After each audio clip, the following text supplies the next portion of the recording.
بسم الله ما شاء الله اللهم بارك. دي رنجة يا جماعة، معاها فلفل، معاها بصل اخضر وبصل عادي وابيض عادي اللي هو بتاع الاكل. تمام كده. معاكي طبعا الفسيخ، انا خليته طبعا من الصبح، وبصراحة انصحكم ان انتوا تجيبوه مخلي. انصحكم يعني عشان هو بيبقى ليه ريحة، اللي يقولك ملوش ريحة يبقى بيضحك عليكي. تمام كده. معاكي بطروخ نشا برضك كنا جايبينه. معاكي برضك فسيخ تاني اهو. طبعا الكوتش طبعا انا كنت او مقطعاه ونقعاه في ميه وخل والكلام ده كله.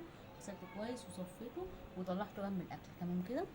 لازم تقطعيه عشان لو في اي حاجه محشوره جوه اي حاجه تطلع. معاكي بصل اخضر. معاكي طبعا الليمون ده كان عندي في الفريزر يا جماعه، بسم الله ما شاء الله. بصوا كده.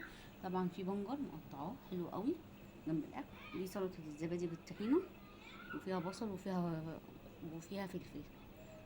طبعا اللوحه دي كانت عندي من العيد كده. بصوا كده.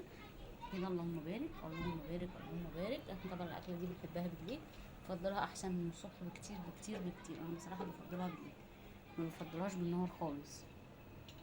بتبقى احلى يعني بتبقى احلى بكتير. بصي بقى كده اللهم بارك اللهم بارك. طبعا انا منضفاه في البيت، تنظيفه سهل وبسيط، بس هو مشكلته في ريحته. عشان بس ما يجيش حد يقول لك لا لا لا الفسيخ ملوش ريحه. انا بحب الناس اللي بتقول لا لا لا لا لا الفسيخ ملوش ريحه خالص.